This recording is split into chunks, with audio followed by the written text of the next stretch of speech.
Hello everyone, and welcome back into the GSMC Fantasy Sports Podcast, brought to you as always by the GSMC Sports Network. And for our third segment of today's show, let's talk some huge fantasy stakes in the biggest games in the NFL weekend, first round of the fantasy playoffs. Now, I tried to include as many games as possible in terms of excitement level, in terms of key players to talk about, but ultimately I want to keep this as tiered as possible, going from most underrated to biggest matchups. And we have everything on the docket here in week 15 to talk about. A lot of games in which could be shocking or could give you the most fantasy production of the weekend. So without further ado, let's jump right into it, starting off with the most underrated game of the weekend, in my opinion. A lot of people not talking about this one. Yes, we have so many headliners to talk about in terms of big games. We're talking about a lot of them today. But this one goes under the radar. Could be a crazy, unexpected fantasy thriller for you. How about Chiefs-Browns? Let's talk about this game. Because the last time these two teams met, I believe it was actually the divisional round game where it was an Arrowhead. Pat Mahomes went down late with a concussion. Chad Henne came in that crazy fourth down conversion. It was a very exciting game. But this time, Jameis Winston's at the helm for Cleveland. And with Jameis Winston comes a great chaos. A lot of people might be a lot more high on this Browns offense now, because a lot of people were selling certain Browns players. They were happy that Amari Cooper got rid of and went to Buffalo. They were happy that, all these players were now being able to be sold. But now a lot of people are buying into the Browns based on the hype that Jameis Winston brings to them. And so I do believe that this Browns team will play with heart and passion in this one, unlike a lot of teams playing the Chiefs who kind of falter late. And this could be a shocking upset in that regard with a lot of fantasy stakes, because we still think of the Chiefs as one of the better teams in terms of a fantasy perspective week in, week out. You always have to think about both Mahomes and Kelsey, and now certain weapons like Worthy, who can still be a vertical threat. DeAndre Hopkins is an exciting threat, and all those different pieces like Pacheco, Gray, Watson, what have you. But now you're also looking at the Browns in this matchup like they could be the even more exciting fantasy team here. In terms of Jameis, he could still be a potential shocking playoff start for you. Jerry Jeudy has really come into his own with Jameis at the helm. David Njoku, we talked about him. A real boomer bust player who, when he's on, he's one of the best tight ends in the league. Let's talk about this defense, who, yes, has been a little bit more underwhelming than they were last year, but still has a lot of juice to them.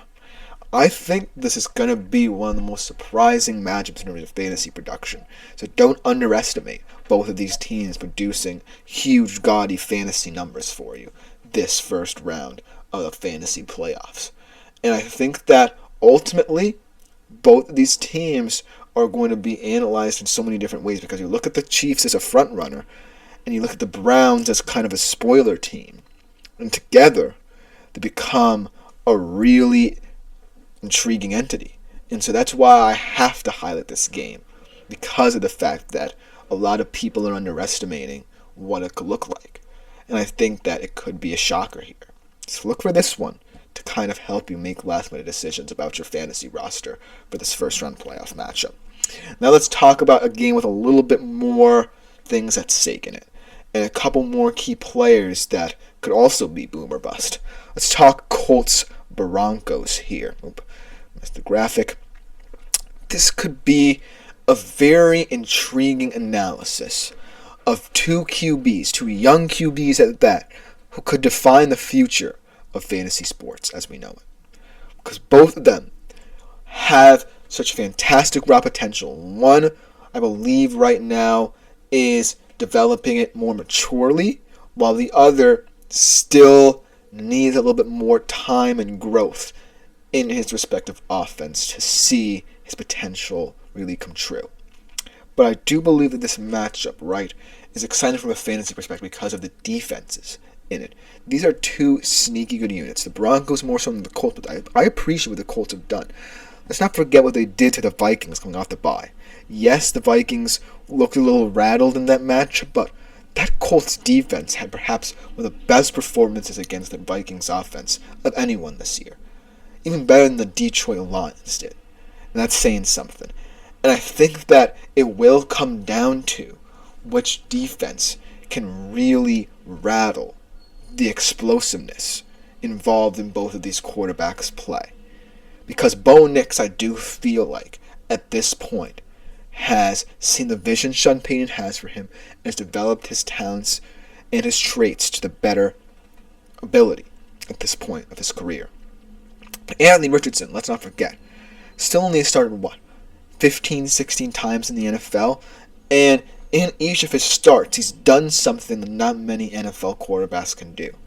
And he has the explosive play ability, much similar to Bo Nix. But I do think at the end of the day, both of these quarterbacks' explosiveness will be tested by these defenses. And a lot of fantasy football owners might be making more last-minute decisions about their defenses rather than trying to decipher two rookie quarterbacks. But look for these two guys to be talking points in the future. But in this matchup, look at the defenses as the present to what this game can be.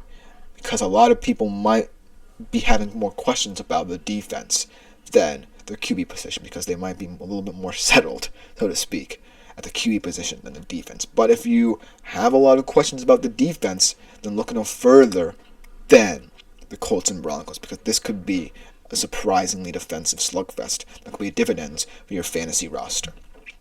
Then let's get bigger and bigger here in terms of real-life stakes and fantasy stakes. Potential Super Bowl preview that everyone is talking about. Bills, Lions here. And I feel like this game, yes, is primed to be a hugely offensive showdown. We have two of the most efficient, electrifying offenses in the NFL. But it's about how this distribution of talent, this distribution of wealth, more specifically, goes around that complicates things for fantasy football owners. I talked a little bit about the Bills situation, with Amari Cooper might having to step up a little bit more should both Coleman and Kincaid be absent from this game. I talked about the potentiality of James Cook in this offense as well. He can get going at any given moment for this Bills offense. I talked about the yak ability of a guy like Khalil Shakir, but it's all about how Josh Allen pulls the strings for this offense, because he can do whatever he pleases. He can play hero ball. He can allow these talented weapons to do things outside of himself, or he can look to the backfield a little bit more and kind of let things dictate themselves. That's how special Josh Allen has been this season. Whereas on the Lions side of the football, it's definitely a lot more structured, but it's structured in a way that they can also vary who gets a lot of touches in this offense. You can either go to two of the best running backs in the league and have them impose their will, or Jared Goff's incisive efficiency can play big roles in this game, but you never know who's going to pass to, because he has Amon-Ra St. Brown, Jameson Williams, and Sam Laporta to look at, and Tim Patrick emerging in this offense as well. That's the question here. If you are looking at Bills and Lions players to carry you in this fantasy postseason, who do you believe is going to be the most important down the stretch for these two teams? Because let's be clear here. These are two teams who have clinched a playoff spot and might not even be worrying about starting many of these players in the coming weeks. So that's a key factor here in how you look at this game. But in this particular matchup, it's just going to come down to who on the day performs or overachieves at their position. Because these are two of the best fantasy teams in the league to look at and analyze. But it's tough, considering the fact that they have so much talent that you don't necessarily know who would give you the most fantasy production. And that's the key here. I still think both of these teams have a clear definition of who they know they can rely upon, but it's just a question of how this game pans out, because this could look to be a defensive slugfest. We don't know at this point. But it's going to be key to get it right. So I feel like this game is so confusing and confounding in how it can be defined, but it's ultimately a grab bag of talent for it. And if you get it wrong, you get it wrong. And if you get it right, you potentially win your first round matchup. So that's the difficulty of deciphering this kind of matchup.